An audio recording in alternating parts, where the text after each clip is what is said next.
Yan po, magandang hapon po sa ating lahat. Kami po ay nagpapasalamat po para sa pagkakataong ito.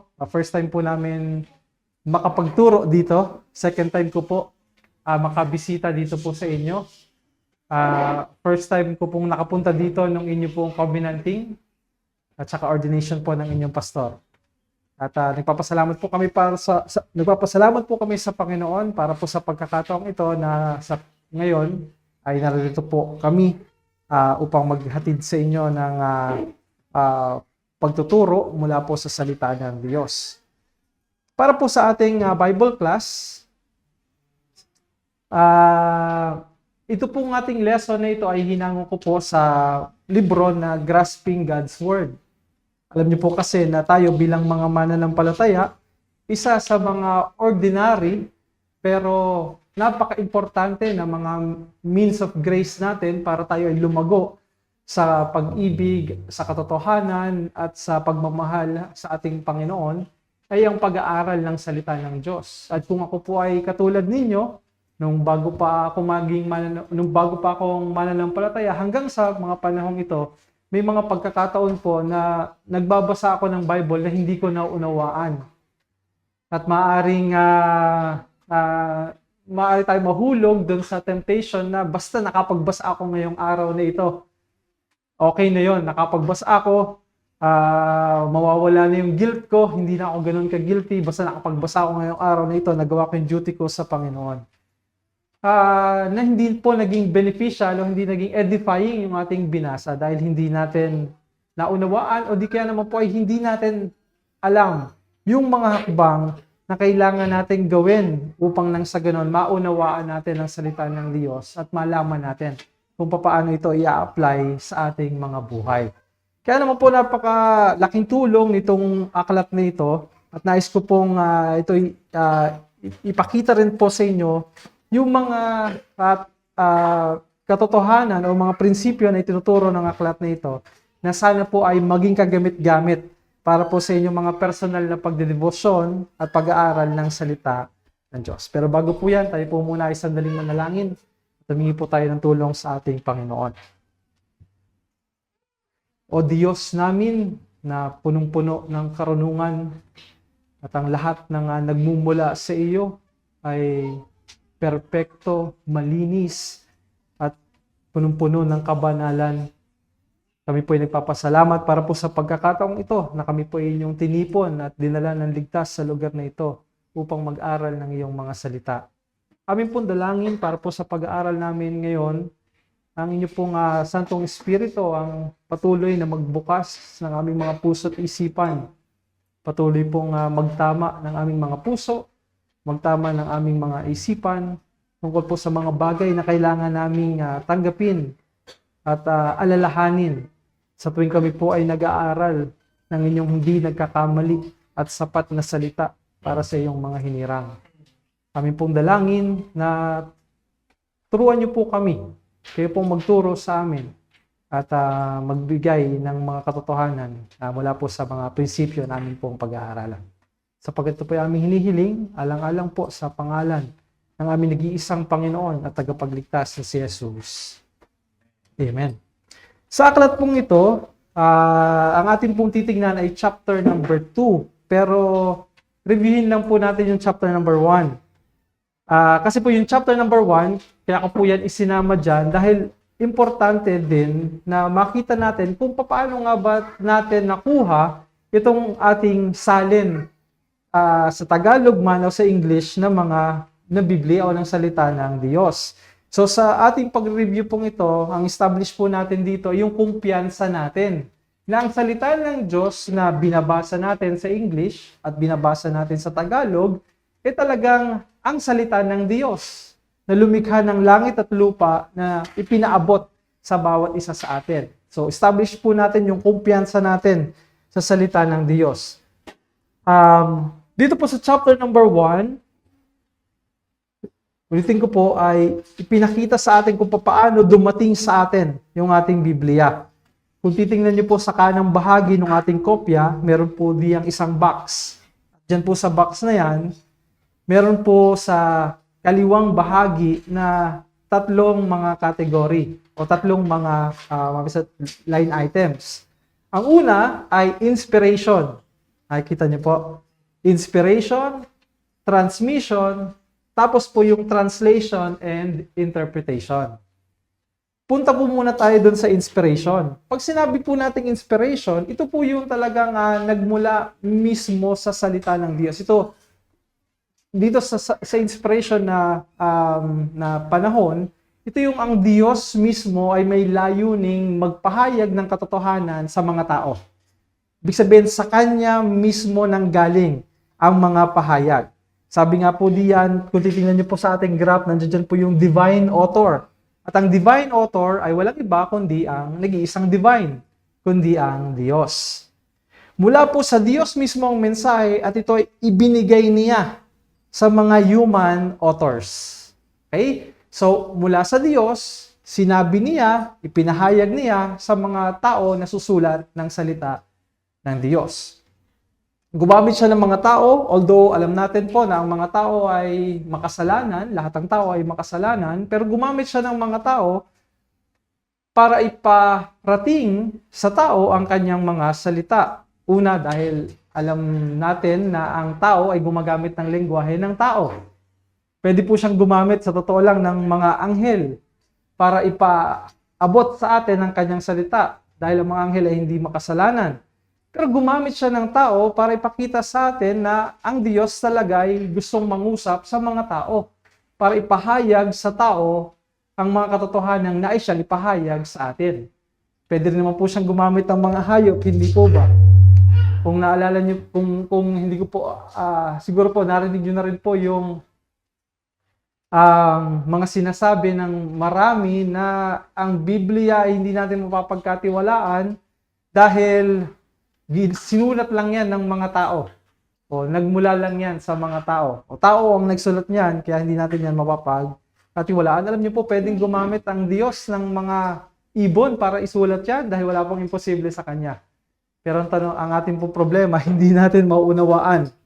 Kaya niyo po bang magbasa ng lengguwahe ng mga ibon? O magbasa ng lengguwahe ng mga hayop? Di ba hindi po? Kaya pag ginamit niya ay human author, salamat sa Diyos dahil ang kanyang layunin ay ipaunawa talaga sa mga tao ang kanyang salita. So mula po sa Diyos, yung karunungan at yung eksaktong mensahe na nais ng Diyos, ibinigay niya sa tao at dito na po nung ibinigay sa tao sa mga propeta, sa mga apostol, isinulat. Yan po yung dahilan kung bakit ang ating Biblia ay may mga papel at meron pong mga tinta. Isinulat. So, meron pong tinatawag ng mga original text o mga original scripture. Lahat po ng yon ay nasa proseso pa rin po ng inspiration. Okay? Ibig sabihin, lahat po mula dun sa mensaheng mula sa Diyos na ibinigay sa tao hanggang sa ito ay naisulat sa papel at tinta, gamit ang papel at tinta, lahat po ng ito ay inspired. Ibig sabihin, hindi pwedeng magkamali. Lahat po ay ginabayan at kinasihan ng Diyos. No? So yung pong Genesis pala natin, yung pong mga aklat po pala sa Biblia natin, lahat po pala ng yon ay meron pong mga original na papel at original na mga tinta na isinulat ng mga original na mga tao. Meron po yung original na kopya. Okay? Ngayon po, pagkatapos po natin sa inspiration, dadako po tayo sa transmission.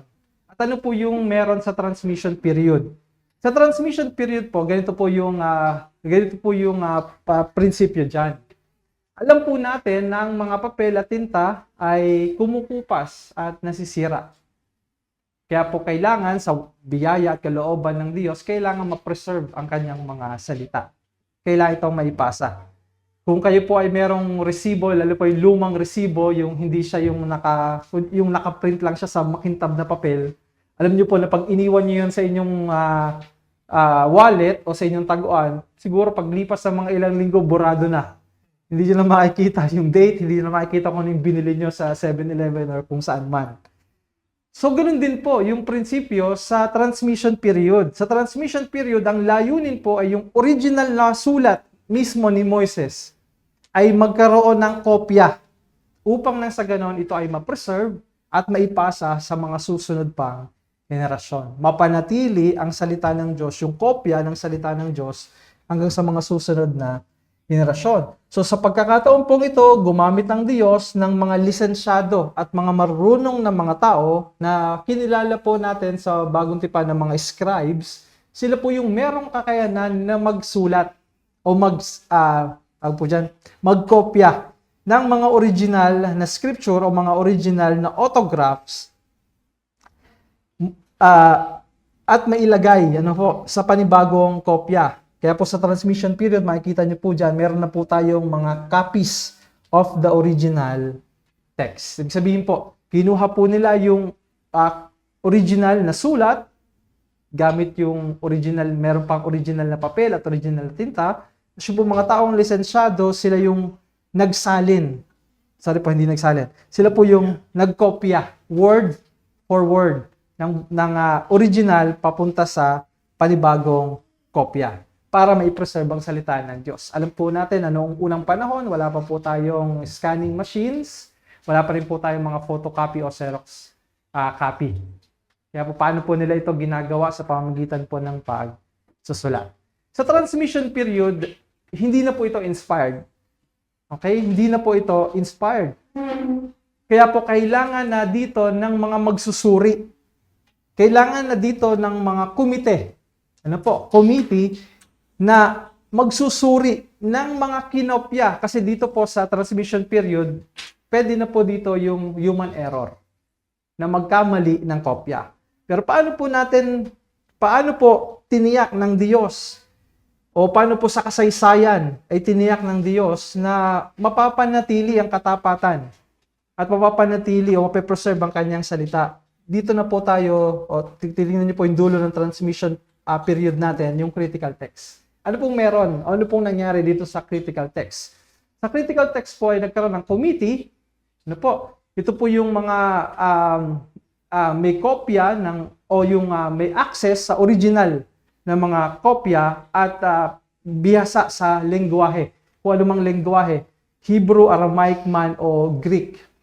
Para suriin kung yung mga nakopya ay faithful dun po sa original na sulat. Kumbaga sila yung magka-quality control. Iko-QA nila yung mga na-produce na kopya kung ito ba ay faithful doon po sa original na sulat. Okay? Diyan po nabuo yung tatawag po nating mga critical text. At diyan po tayo kumukuha o diyan po tayo nagbabase ngayon ng mga itatranslate o mga i-interpret ng mga Bible na meron tayo ngayon. So, doon po sa critical text, again po, ito po ay pinagkasunduan, ito po ay sinuring mabuti, at doon po sa critical text, doon po tayo ngayon kumukuha, o doon po tayo ngayon bumabalik. Kasi po, yung pong mga original na kopya, o original na sulat, ay kumupas na at nawala na. Pero ito pong mga critical text ay nananatili at na-preserve hanggang po sa panahon natin ngayon na nababalikan. At mula po dyan sa critical text, dyan po tayo nagtatranslate. Dyan na po pumasok yung mga translator at mga translation. Committee pa rin, para i-translate sa lengguwahe na mauunawaan. At dyan po tayo nagkaroon. Yan po yung dahilan kung bakit tayo merong English Bible. O bakit meron tayong Latin Vulgate. O bakit meron po tayong Tagalog translations ng ating mga Bible. So, nasan po yung original na sulat ni Moises? Wala na. Pero sa biyaya po ng Panginoon at kalooban ng ating Diyos, na panatili niyang preserve ang kanyang salita sa pamamagitan po ng mga critical text na ito. Ito po yung mga original. Ito po yung mga kopya na nakasulat pa sa original na lengguwahe, kung ano yung original na lengguwahe na ginamit nitong mga human author. Okay po. At mula po doon, tayo bumabalik upang mag-translate ng atin pong mga Bible. So again, ang punto po natin kung bakit po natin yan na ipinresent sa inyo ngayong hapong ito, ay para tayo ay magkaroon ng kumpiyansa na ang bawat Bible o ang salita po ng ating Diyos ay hindi po hindi po natin, kumbaga parang inimbento lang o nakuha lang natin somewhere. Ito po ay ipinakita ng Diyos sa kasaysayan na ang kanyang salita ay kaya niyang i-preserve. Kaya nga po na sinasabi ng salita ng Diyos, ang langit at ang lupa ay lilipas, pero ang kanyang mga salita ay hindi lilipas. Ibig sabihin, kaya ito i-preserve at ang mga katotohanan nito ay mananatiling totoo habang buhay. So mga kapatid, kung ano man po ang mangyari, makakaasa po tayo na meron tayong access sa salita ng ating Diyos. Ang salita ng Diyos na ninais niyang ipaabot sa mga tao sa atin ay tunay na nakarating at meron tayong access doon. Okay? So ngayon po, dako na tayo sa atin pong ikalawang chapter. Chapter number 2, ito na po yung pagbibigay ng kahulugan. So meron na po tayong kumpiyansa na ang salita ng Diyos ay na-preserve niya. Nasa sa atin po, meron tayong pwede tayong bumalik sa original Greek, original Aramaic at original Hebrew na mga text. At meron tayong mga translations, English translations at Tagalog translations. Ngayon po sa ating pagbabasa, mahalaga po na maunawaan natin o alam natin yung mga hakbang na kailangan natin gawin kapag tayo ay nagbabasa at nag-aaral ng salita ng Diyos. At nag-provide po ulit ang librong ito ng 5 steps na makatutulong sa atin. Mga prinsipyo na makatutulong sa atin sa pag-aaral natin ng salita ng Diyos. At inilagay ko po dyan yung mga boxes, so ilalim. Meron pong 1, 2, 3, 4, at saka 5 na mga boxes diyan. So, step number 1. Pag nagbabasa po tayo ng salita ng Diyos, ang pinakauna na kailangan nating isaalang-alang ay ito po. Unawain ang mensahe ng teksto sa konteksto nila.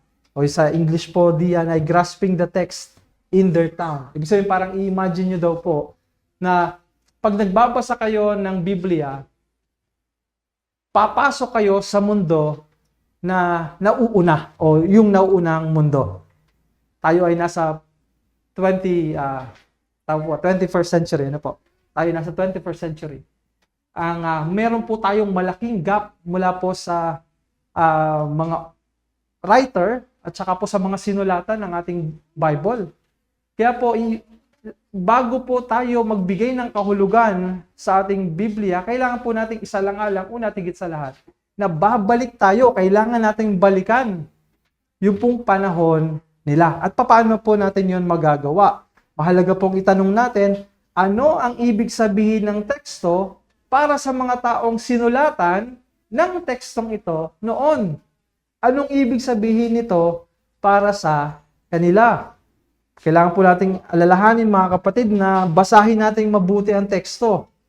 Obserbahan natin ng paulit-ulit. Kaya po sana po ay hindi tayo makontento dun po sa mabilisang pagbabasa lamang ng ating mga Bible. Kailangan po nating maglaan ng oras para po maobserbahan talaga natin ano ba yung sinasabi ng salita ng ating Diyos. Kailangan po nating pansinin kung paano ito isinulat. Ano po yung mga mahalagang salita at mga detalye na ating pong nakikita sa ating pong teksto. Suriin natin ang kontekstong historical o anong bang nangyayari noon. Kailan ito nangyari? Alamin kung paano ito konektado sa mga nauna at kasunod na talata. Na po, magsulat ng isa o dalawang pangusap kung anong ibig sabihin ng talata, ito po napakahalaga, para sa mga tagapakinig o para sa mga sinulatan noon. Sa pagsusulat po ninyo o sa pag-obserba ninyo, kailangan nyong gumamit ng mga salitang kilos na nasa nakaraan at tukuyin kung sino ang tagapakinig. Sa madaling salita po, kapag tayo ay nagbabasa ng Biblia, kailangan nating una, ilalayo natin yung ating mga sarili. Isipin natin na hindi ito isinulat, hindi tayo yung original na sinulatan ito. Meron itong original na sinulatan. At papaano kaya nila ito uunawain? Yun po ang una. Kailangan po natin maging specific at huwag agad tayong magbigay ng mga theological na prinsipyo. Isa pa pong mahalagang isalang-alang natin dito ay kagaya po sa libro ng Genesis. Ang libro ng Genesis ay tama po, sinulat ito para sa mga tao, pero meron po itong original na sinulatan. Si Moises po nagsulat nito at sinulat niya ito habang sila'y naglalakbay mula sa Ehipto patungo sa Kanaan. At ang kanyang mga sinulatan ay ang mga Hebreo na nagmula sa lahi ni Abraham, kalahi niya, pero walang idea na sila kung paano sila nagmula. Ano po? So hindi talaga ito sinulat sa mga tigit sa lahat, hindi ito sinulat sa mga taga San Pedro. Hindi ito sinulat sa mga taga Batangas. Meron po itong mga original na sinulatan. At kailangan po natin yung isaalang-alang. Mahalaga pong katotohanan, ang authorial intent, meaning yung layunin o yung nais sabihin ng sumulat ay nag-iisa lang. Hindi po marami. Ibig sabihin, pag may binasa tayong talata, lalo na kung ito ay nasa literal form o at hindi metaphorical, ibig sabihin, hindi siya gumagamit ng mga talinhaga, kailangan po natin itong i-take literally. Ibig sabihin, pag binasa natin yung sulat, mamaya po, may example tayo sa likod, atin pong susuriin. Pagka tayo po ay nagbasa ng talata, kailangan fix sa ating isipan na merong nag-iisang layunin ang sumulat nito sa kanyang mga sinulatan. Hindi maraming mensahe. Hindi layunin na babasahin ito ni ganito, iba yung kanyang magiging kahulugan. Babasahin ito ni ganito, iba rin yung kanilang magiging kahulugan. At babasahin ito ni ganito, iba rin yung kanilang magiging kahulugan. Hindi po. Isa lamang ang kahulugan ng bawat talata. Isa lamang ang nais sabihin ng bawat sumulat sa kanyang mga sinulatan. Okay? Ikalawa po na step. Pagkatapos po nun, ito na po. Kailangan po nating sukatin yung lapad ng ilog na tatawirin. Mapapansin niyo po dun sa picture natin sa baba, may ilog. At yan pong ilog na yan, ay tumutukoy sa pagitan ng mundo nila at ng mundo po natin ngayon. Nandiyan po yung mga kailangan nating isalang-alang, kultura, lengguwahe, yung panahon, at saka po yung kanilang mga sitwasyon o mga pinagdadaanan. Mahalaga pong itanong natin, ano ang pagkakaiba ng sitwasyon ng mga tao noon at sitwasyon natin ngayon? Kailangan po natin tignan yung pinagkaiba. Kaya nga sabi ko kanina, kultura, lengguwahe, sitwasyon, panahon, o nasa saan tayong covenant. So, kailangan natin isalang-alang, kailangan natin isulat pag tayo po ay nag-observe ng mga talatang ating binabasa, yung mga bagay na yan. Anong kultura, anong sitwasyon, at ano ang panahon. Step number 3. So, step number 3 po, dito po tayo ngayon hahanap ng theological na prinsipyo, o mas kilala po natin sa Reformed, na timeless truth. Mahalaga pong itanong natin sa step dito na ano ang tinuturo ng Diyos sa pamamagitan ng tekstong ito. Ano po yung timeless truth? Ang timeless truth po, yun po yung katotohanan na nakikita natin sa mga talata na ating nababasa. Pagkatapos natin itong i-interpret, o pagkatapos nating alamin yung authorial intent, kung ano yung nais sabihin ng sumulat sa kanyang mga sinulatan, pagkatapos ay kukunin natin doon kung ano yung katotohanang hindi nagbabago. Hindi nagbabago yung katotohanang nais ipabatid sa mga tao noon at mga katotohanang nananatiling totoo hanggang sa panahon natin ngayon. Yan po yung tinatawag nating timeless truth. Yan po yung mga katotohanan na hindi po nagbabago at nakikita natin na itinuturo sa talata na ating binasa at magiging applicable na itinuturo hanggang sa panahon natin ngayon. Tandaan po natin na ang prinsipyo ay dapat na nakikita mismo natin sa teksto Timeless, ibig sabihin, applicable siya sa lahat ng panahon. Hindi dapat nakatali lamang sa isang partikular na kultura at umaayon po ito sa buong turo ng Biblia. May kabuluhan dapat po ito sa tagapakinig noon at meron din po dapat itong kabuluhan para sa mga tagapakinig ngayon.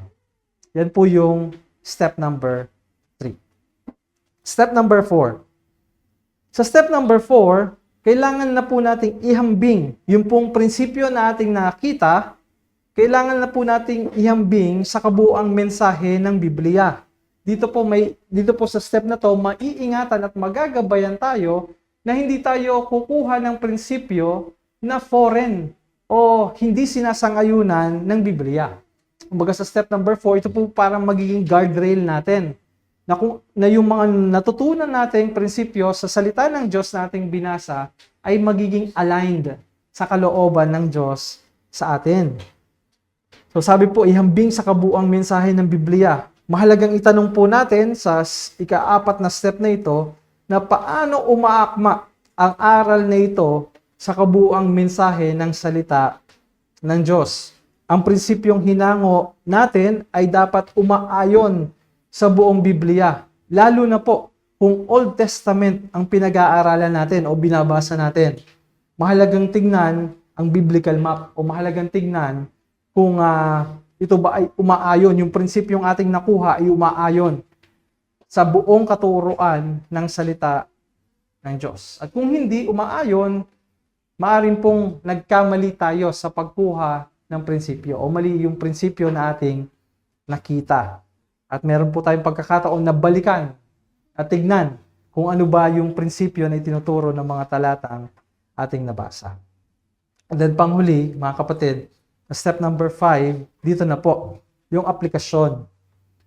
So, uunawain na po natin yung mensahe at i-apply natin ito para sa ating buhay.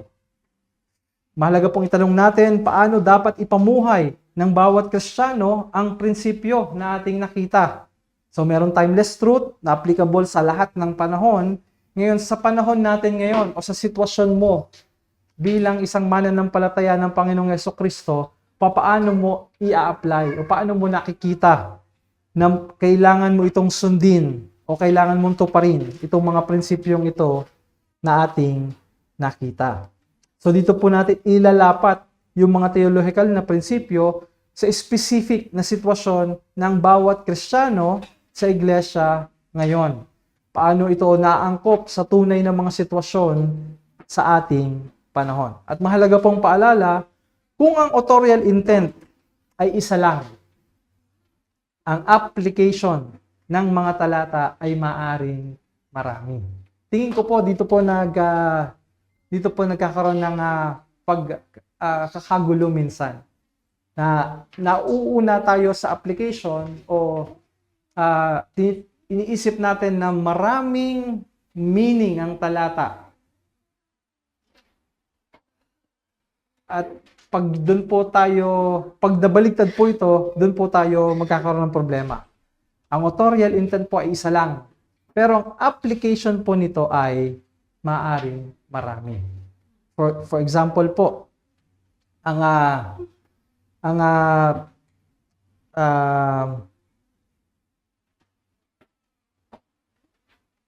sa James chapter number 3, halimbawa po, yung wag maging tagapagturo ang marami sa inyo. Yung pong talatang iyon ay tumutukoy sa pag-iingat pagdating sa pananalita. Kailangan ng pananalita, lalo na unang sinabihan ng mga tagapagturo na maging maingat sa kanilang mga ituturo. Kung tinignan po natin, ang binibigyan ng babala ay ang mga tagapagturo sa iglesia. Tayo po na mga hindi tagapagturo, maaaring naisip natin, so hindi to para sa akin. Kasi hindi naman ako tagapagturo sa iglesia. So nakuha natin yung interpretasyon, tama. Ang interpretasyon natin, ang kinakausap dito ni Santiago ay ang mga tagapagturo na kailangan nilang magsuri bago sila maging tagapagturo at maging maingat bilang mga tagapagturo. So nakuha po natin yung tamang interpretasyon at naisabihin ni Santiago. Pero hindi po ibig sabihin na hindi na to ma-apply para sa atin. Ibig sabihin, pwede po nating i-apply yung tinuturo doon ni Santiago na kung ang mga tagapagturo ay pinag-iingat sa kanilang pagtuturo at ang mga tagapagturo ang ating example bilang mga tagapagturo ng katotohanan, ganon din dapat tayo na mga mananampalataya o mga hindi tagapagturo magsuri sa mga itinuturo sa atin at sa mga ituturo din natin o ibabahagi din natin. So, ulitin ko po, isa lamang ang authorial intent, pero ang aplikasyon nito ay maaring marami. So, bago po tayo dumako sa atin pong activity, sino po sa inyo ang merong question o mga paglilinaw?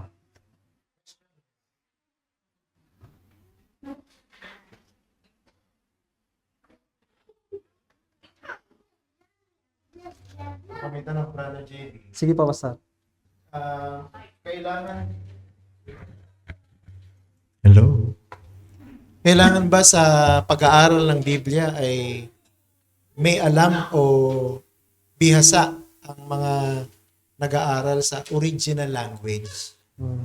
Bawa sa Old Testament, Hebrew, sa New Testament ay Greek. Kailangan ba kahit pangkaraniwang miyembro may idea kung ano yung mga original language na ginamit, ano yung grammar, kailangan pa ba yun para maintindihan natin ang salita ng Diyos natin pinag-aaralan?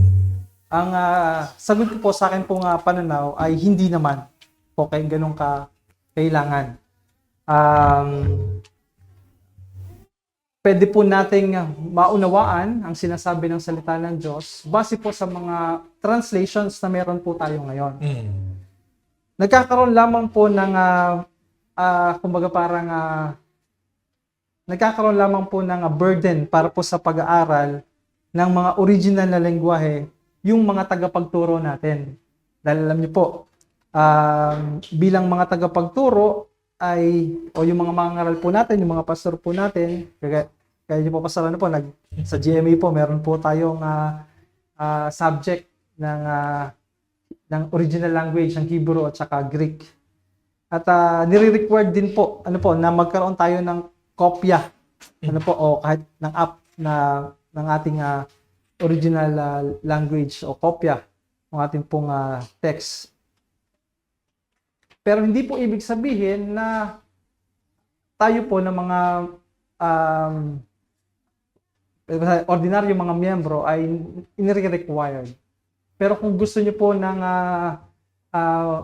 lumalim, kung dumating po sa pagkakataon na sa biyaya ng Panginoon, alam ko po maaari po yun dumating sa bawat iglesia, o bawat isa sa atin, na tayo ay talagang magsusuri. Meron tayong mga talata na tila ba hindi natin gasinong maunawaan, o merong mga questions, o may maraming na open po kayo sa mga maraming views, makatutulong po ang inyo pong pag-aaral ng mga original language. Pero may sasuggest ko lamang po sa inyo kung sakali mang dumating po kayo sa point na gano'n sa ngayon, pwede nyo pong simulan sa pag-compare ng iba't ibang mga translations. Halimbawa po kung meron kayong ESV, King James Version, LSB, pwede nyo pong doon simulan. Makita nyo kung paano tinatranslate o paano yung mga translations tinatranslate yung mga talata.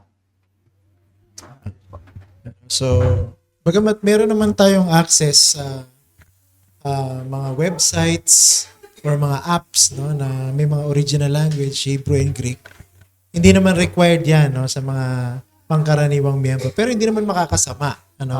Kung pagsisikapan din naman nating maunawaan kahit papano ang mga original language. Halimbawa, yung original language ng love, sa Greek ay agape. Yung mga ganun, So, mas maganda na maintindihan natin yung tinatawag na nuances ng mga words na originally ginamit para i-translate yung binabasa natin na Bible sa ngayon. Pero, sabi nga ni Brother JV, kung wala tayong access sa mga ganong klase ng resources, pinakamainam at practical na gawin ay magkaroon ng maraming Bible sa iba-ibang translation.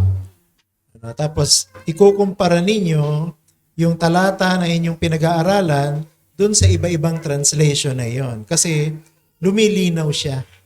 Ano? Halimbawa, sa Tagalog, meron po tayo sa bagong tipan na Filipino Standard Version, merong ang bagong ang Biblia, merong ang Biblia, merong magandang balita Biblia. No? So marami rin tayong translation sa Tagalog. Ay iba-iba yung kanilang translation. Kumbaga mapapakita nila yung iba-ibang shade ng meaning nung text na inyong pinag-aaralan. Pwede rin yun. Kung meron kung kaya rin yung pag-aralan sa English, okay din. Kasi mas dadami ngayon yung mga pwede nyong ikumpara para maunawaan nyo yung meaning ng text na inyong pinag-aaralan. Salamat. May tanong pa po?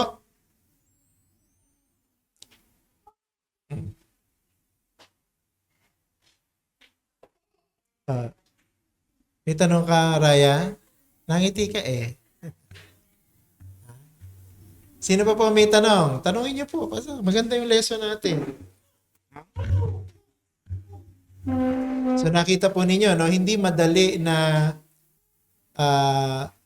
pag-aralan talaga ang salita ng Diyos kasi meron siyang original recipient, may original language, may original intention. So hanapin mo ngayon yon bago mo siya tuluyang may apply sa iyong personal na buhay. So hindi basta-basta, hindi po tayo naglalagay ng meaning sa salita ng Diyos. Yun ba, nabasa mo yung talata na yon. Itong pagkakaintindi ko, itong ibig sabihin ng talata na yon. Mali, no? So, dapat alamin natin kung ano yung ibig sabihin ng sumulat dun sa talata na yon at tsaka lang natin siya pwedeng hanapan ng application. Hanggat hindi natin naiintindihan yung tinatawag na timeless truth o yung authorial intent, hindi natin siya may apply. Magiging mali ang ating application. Kasi, doon pa lang sa interpretation, mali na. So, dapat umpisa pa lang, tama na, pagkakaintindi mo, ang interpretation mo, bago maging tama ang application. Pagka hindi natin nagawa itong processes na ito, hindi tayo makikinabang sa ating pag-aaral ng salita ng Diyos. Meron pa po kayong tanong? Kasi meron pa tayong practice. Hanggang anong oras po? 3:00. So, gigradean po yan. Pag hindi kayo pumasa, hindi kayo makakalabas ng church building. So, okay na? Wala na kayong tanong? Sige. Babalik ko na kay JV. Sige po. Kailangan ko po ng tulong dito para sa groupings. Kung ilan pong pwede. Kung 3 o 2 o 4 na groups. So, ang gagawin po natin, meron po akong inihandang kopya ng text sa ating pong likod. Kinuha ko, ang ating pong gagamitin ay Joshua 1:1-9. Ang ginamit ko pong translation ay ang Biblia 2001. So, nandiyan po verse number 1-9. At ano pong ating gagawin? Sa inyo pong groupings ay sasagutan nyo po. Sa abot po ng inyong makakaya. Hindi ko po ina-expect o hindi po natin ina-expect na ma-perfect natin ito dahil sa mayroon lamang tayong limited time. Pero subukan po natin upang nang sa ganon ma-experience niyo na magawa itong mga prosesong ito and hopefully may apply niyo po ito sa bahay kung saan mas marami na kayong time. Hindi lang 10 minutes. Hindi mas maraming time. So, basahin niyo po yung text. Sagutan niyo po yung step number 1, step number 2, step number 3, step number 4, and then application, step number 5. Mag-grouping na ba tayo? Apo, Pastor. Okay, so siguro sundin na lang natin yung grouping natin sa prayer meeting. So yung mga leaders natin, si Paul, Gewel, si Moises, at saka ako. Okay, so gawin nating 4 yung grupo natin. Sige po. Siguro yung grupo ni Gewel, ito na, yung magkakasama na ito, si Maymay, si Raya, si Ate Lynn, si Rose Ann. And then sa grupo ni Paul, si Ate Kata, si Jaira, si Maui, at saka, ayun. Siguro yun na lang muna. And then si Moises, sama natin siguro yung anong pangalan ng panganay mo? Ano? Rachel po. Rachel? Mhm. At saka si Maureen. Apo. At saka kasama na natin. Sige, siguro. Yan. Pwede na siguro yun. Ano? Mhm. And then ito, sama ko na lang tong mag-ina ko dito sa grupo ko. Pwede po tayo hanggang ano lang, Pwede 250. pwede mag-extend tayo ng konti. Okay lang naman. Ano? Sige po. So, maganda masagutan natin yung 5 steps. Apo. Okay, para ma-apply natin yung pinag-aralan natin. Apo. Paalala lang po, wag po muna kayong gagamit ng commentary. Kumbaga parang sikapin nyo lang po muna na mag-observe. Na huwag po kayong gamit ng anumang libro para tulungan kayo mag-interpret. Kumbaga basahin nyo lang po muna, suriin nyo lang po muna. At i-apply nyo po yung mga ating mga tinignan kanina. Sa inyo, no, mga nakatapos, para po sa mga hindi nakatapos, wala akong problema, kagaya ng sinabi ko kanina. Hindi mo natin na-expect na magagawa nyo ito ng mabilis o di kaya naman po ay magagawa nyo ng perfect. Salamat na lang at tayo na sa groupings upang nasa ganon, meron tayong mga kasama sa bawat hakbang. Okay, so sa ating pong talata, binasa natin Joshua 1, 1-9. So sa inyo pong pagsusuri, ano po ang ibig sabihin ng talata sa mga original na sinulatan nito? Ano pong meron dyan sa Joshua 1, 1-9? Sagot po. Ano pong inyong mga sinulat? Sige po, wag po kayo mahiya.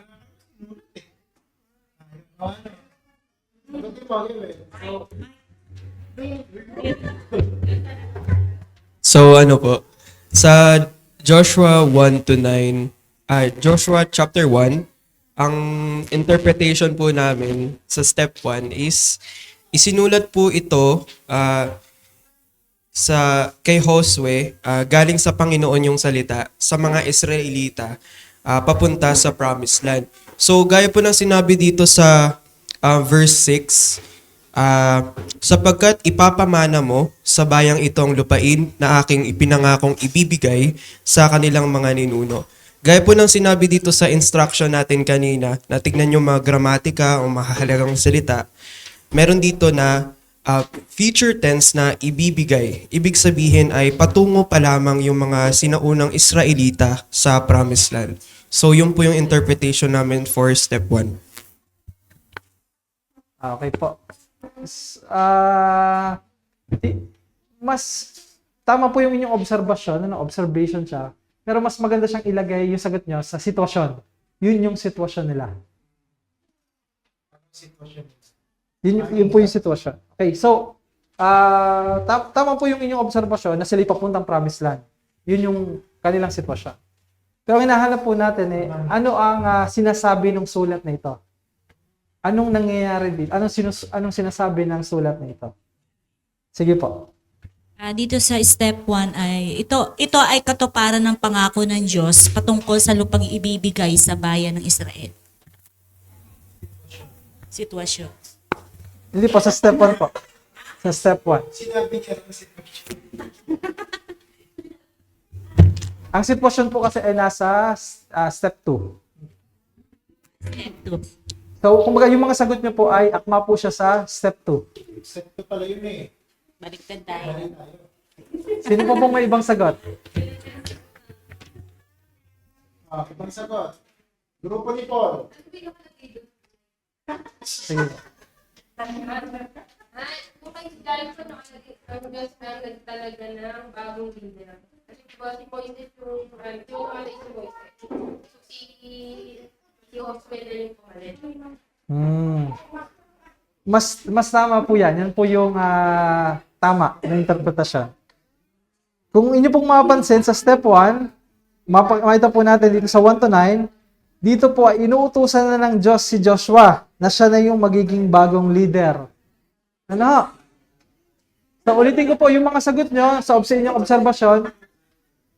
Yun po yung kanilang sitwasyon. Dito na, tutuparin na ng Diyos yung pangako, papasok sila sa Promised Land. Tatawid na sila papunta Promised Land. Sitwasyon po nila yan. Akma po yun sa step 2. Pero interpretasyon po, kung pag tinanong kayo, anong sinasabi ng Joshua 1, 1 to 9? Ang tamang sagot po ay, inuutusan ng Diyos si Joshua na maging bagong leader na kumuha ng kalakasan mula sa Kanya, mula sa Kanyang presensya, at maging masunurin sa batas. Ito po yung mga interpretasyon dyan. Ano? Na lagi niyang iisipin yung salita ng Diyos bilang bagong leader. Gagabay sa bayan ng Israel para ang kining ang lupang pinag. Tama po. So dito sinasabi ng Panginoon kay Joshua na ikaw na ang bagong leader at para maging successful ka, aalalahanin mo ang aking mga kautosan. No? At kukuha ka ng lakas mula sa aking presensya. Yun po yung tamang sagot sa step 1. So step 2, pwede natin ito skip kasi parang nakuha niyo naman na kanina, yun nga lang, yun yung sitwasyon nila, no? Sila ay papasok sa promised land. Ang kanilang kalagayan, sila ay magiging yun nga po, kukunin na nila yung promised land na ipinangako sa kanila ng Diyos. Kaibahan po natin, ano po nakikita nyo kaibahan natin sa kanila? Meron po ba kayong nilagay diyang sagot? Sige po.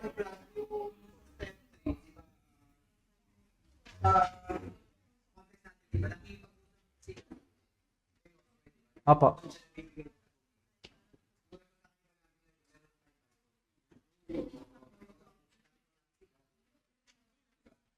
Pwede po.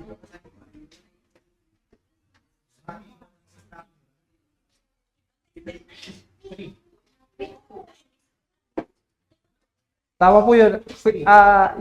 Yung sagot nyo po kayo kung isa sa pwede siya sa step 5, application. So, application po siya. So, tama po yun. Ano kaya Moises? Na-appreciate ko po yung sagot. Nakita nyo na para malaman mo yung instruction ng Diyos, kung paano nakita natin na binigyan ng instruction si Joshua mula mismo sa Diyos para siya maging successful.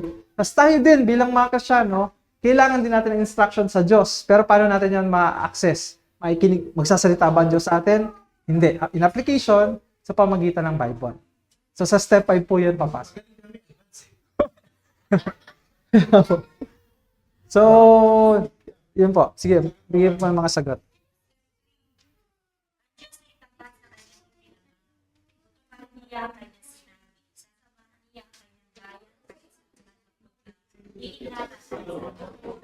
Tama po. Tama po yun. Sa step 3, sa timeless truth. Ibig sabihin, ang Diyos ay matapat sa kanyang pangako. Tapos ay yung presensya niya, yung pinapaka-importante dito Dahil sinabi niya kay Joshua na makakasama niya ang Diyos. Ang presensya ng Diyos ay isa sa kanila, sa kanya at saka sa bayan. Na, timeless truth po yun. Paano po natin yung nasabing timeless truth? Ano pong naalala niyong talata sa Bagong Tipan? Ang nagpapakita na timeless truth talaga yon, na ang presensya ng Diyos ay laging nasa kanyang bayan. Alala niyo po ba yung Great Commission na binigay ng Panginoong Jesucristo sa iglesia? Go ye therefore, and I am with you always. Kasama natin si Kristo lagi o habang buhay hanggang sa katapusan ng sandaigdig. Meron pa pong nakita kayong timeless truth o theological na prinsipyo? Sige kuya. Hindi po siya nagbabago. Yung Diyos ng sinaunang Israel ay hindi yung Diyos na sinasauna. Which is kasama lagi ang bayan at matapat.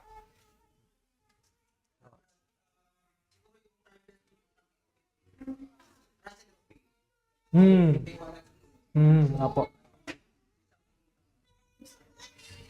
Opo, na magtiwala at sumunod sa Diyos. Yun nga po, para maging successful o para magawa talaga yung ipinagagawa ng Diyos.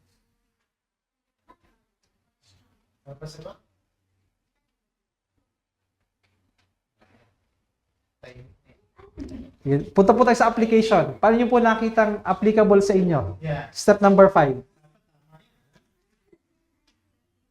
Pili kayo. Paano nyo po nakikitang application? Paul. Application Paul. Baka po application nyo, maging ano kayo, mananakot ng lupa. Mga kamkam ng lupa. Mga lupain. Sala po yun na application.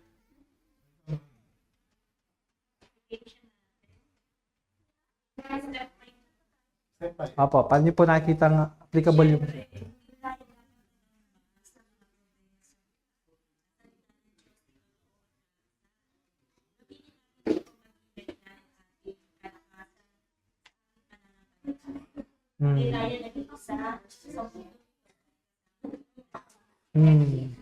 Yung presensya niya, ano po, kalakasan ng bayan, kalakasan ng kanyang mga hinirang. Sige po. Sa akin ay sa application ng encouragement po siya. Dahil, gaya ng sinabi ng Panginoon na kung nasan man tayo ay nandun siya. Kahit nasa lugar tayo na puno ng mga makasalanan ay pwede tayong sumandig sa Panginoon. Tapos, ang maganda din po dito ay na-appreciate yung kaligtasan dahil kung ang pinangako noon ay yung lupa, pero ngayon, ang pinangako ngayon ay buhay na walang Bagong langit. Bagong langit, nakapiling siya. Tulad na ng inulit ng Panginoon kay Joseph na nutusan din tayo ng Panginoon na baka yung nagsasalita upang maging upang lumawak ang kanyang nais. Tungkulin natin na katulad ng kay Tunisia. Tungkulin din natin sila mga hindi man ako literally, hindi para i-extend yung kingdom. Scatological si Paul. Tama rin na, kasi yung pinangako sa bayan ng Israel ay isang lupaing teritoryo sa sakupin. Pinangako sa iglesia ay buong mundo. No? Babalik ng Panginoon ang bagong langit at ang bagong lupa. Pwede na application yun. Encouragement. Hindi ito yung ating permanent residence. Hindi yung bagong langit na ibibigay sa atin ng Panginoon. Ano pa po? Meron pa po kayong application? Yung pa-application, Last na po siguro. Paano po ma-apply? Bilang nanay, bilang tatay, bilang dumaranas sa mga pagsubok, problema, kabigatan, takot. TV.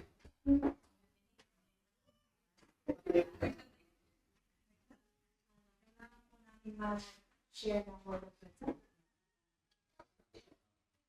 Kailangan maging mabuting ehemplo din sa Pilipinas. Kasama din nila na may kasama din nila sa sila. Para mapagkamit din sila ng kaligtasan. Ano po?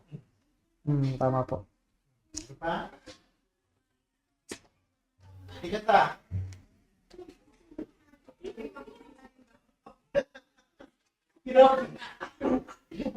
Maging mabuting halimbawa. Dahil kasama po sa batas ng Diyos, o sa salita ng Diyos, na tayo maging asin at liwanag. So yun sa mga tungkulin natin bilang New Covenant people na nasa salita niya, maging asin at liwanag tayo sa libutan para luwalhatiin ang ating Ama na nasa langit. So, gawin natin yon sa ating mga mahal sa buhay, unbeliever man o believers, para sa kaluwalhatian ng ating Diyos. So, yun po. Salamat po sa inyo pong partisipasyon. Mag-break time na po tayo. Magpe-pray muna. Sige po. Tayo po. Aming Ama at aming Diyos na nagbibigay ng karunungan, nagbigay sa amin ng iyong mga salita. Kami po ay nagpapasalamat para po sa oras at panahon ipinagkaloob niyo po sa amin para tignan itong mga prinsipyong ito ng pag-aaral ng iyong mga salita. Dalangin po namin na ang mga prinsipyong ito ay maging practices ng bawat isa sa amin upang nang sa ganon ang iyong mga salita ay tunay na magkaroon ng kabuluhan sa amin at makita namin ang kabutihan ninyo sa pag-apply nito sa amin pong mga kanya-kanyang buhay. Tunay nga po, Panginoon, na wala pong magbibigay sa amin ng kalakasan. Wala pong magbibigay sa amin ng matibay na paninindigan. Limit at prone kami, Panginoon, sa pagkauga at panghihina. Kaya pong tangi naming pag-asa ay ang matibay na sinasabi ng iyong mga salita. Mga katotohanang nagtuturo sa amin tungkol po sa inyong kadakilaan at kabutihan na magpapalakas sa amin ng mga makasalanan, ng mga di matatapat na nangangailangan lagi ng iyong biyaya. Kaya po dalangin namin na maging pagpapala ang aming mga pag-aaral ng iyong mga salita sa araw-araw. Upang nang sa ganoon kami ay tunay na makapagbigay ng kaluwalhatian sa iyo at makita namin, Panginoon, ang kalakasan na kailangan namin sa pang-araw-araw naming buhay. Sapagkat ito po ay aming hinihiling sa matamis sa pangalan po ng aming nag-iisang Panginoon at tagapagligtas sa si Jesus. Amen.